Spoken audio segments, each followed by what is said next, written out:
Imagine being 3 years old, barely able to read, barely able to understand the world, and yet, somehow, you remember how you died. You remember another house, another family, another name, and another life. This is not a story from a movie. Over the last century, researchers have documented thousands of cases of children who claim to remember past lives. Many of them describe places they have never visited, people they have never met, and deaths that were later confirmed to be real. Could this be evidence of something extraordinary? Could human consciousness survive death?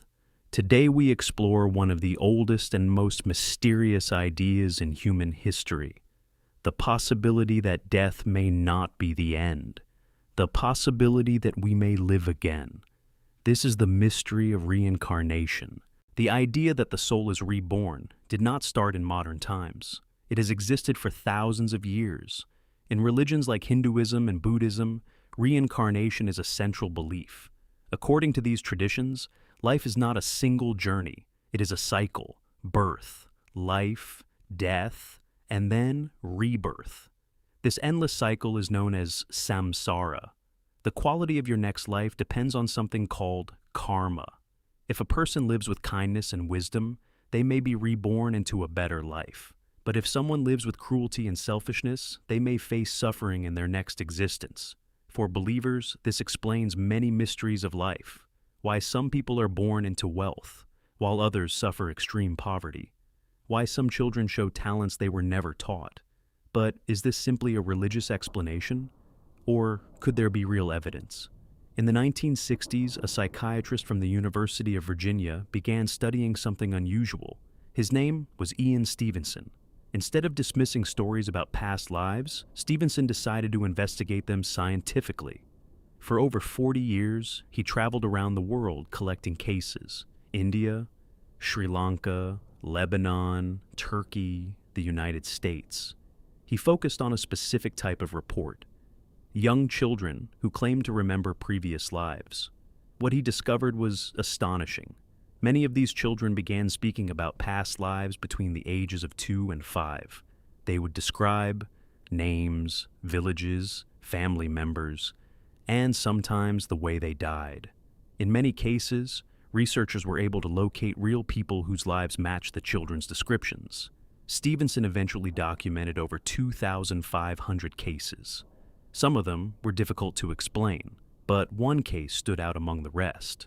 In a village near the border of Syria and Lebanon, a young boy began telling his parents something disturbing. He insisted that he had been murdered. At first, his parents assumed it was just a child's imagination, but the boy kept repeating the same story. He described another village, another family, and the man who had killed him. Eventually, the villagers decided to investigate. They took the boy to the place he claimed was his previous home. As they entered the village, something remarkable happened. The boy began recognizing locations. He pointed at houses. He named people he had never met before. Witnesses said the boy even recognized members of the family who had lost a relative years earlier. Then he revealed something shocking. He said he knew where his body had been buried. The villagers followed him to a nearby field. He pointed to a specific spot. When they dug into the ground, they reportedly discovered human remains. Near the skeleton was an axe, which the boy identified as the murder weapon. According to some reports, the man the boy accused eventually confessed to the crime. If true, the case raises an unsettling question. How could a young child know such details? The case was not unique. Researchers have documented many similar stories: children remembering airplane crashes, children remembering past families, children recognizing locations they had never visited before. Some even had birthmarks that matched fatal wounds of the person they claimed to have been. These cases fascinated psychologists and researchers, but they also raised serious skepticism. Because extraordinary claims require extraordinary evidence, many scientists remain cautious about the idea of reincarnation.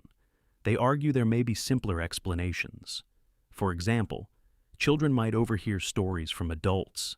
Memories could be influenced by suggestion, or coincidences could be interpreted as something supernatural. Psychologists also note that human memory is not always reliable. Our brains are capable of creating vivid but false memories, and cultural beliefs can influence what children say. In countries where reincarnation is widely believed, children may be more likely to interpret strange feelings as memories of past lives. Because of this, the scientific community remains divided. Some researchers believe these cases deserve deeper investigation. Others believe they can be explained through psychology and coincidence. Whether reincarnation is real or not, these stories force us to confront one profound question. What happens when we die? Is consciousness simply the result of brain activity that ends when the body dies? Or could something deeper exist? Something that continues beyond physical death? For thousands of years, humans have searched for answers to this mystery. Perhaps one day science will provide a clear explanation.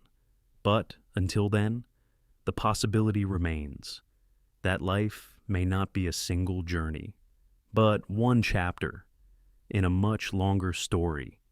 What do you think? Do you believe in reincarnation, or do you think these stories can be explained by science? Let me know your thoughts in the comments.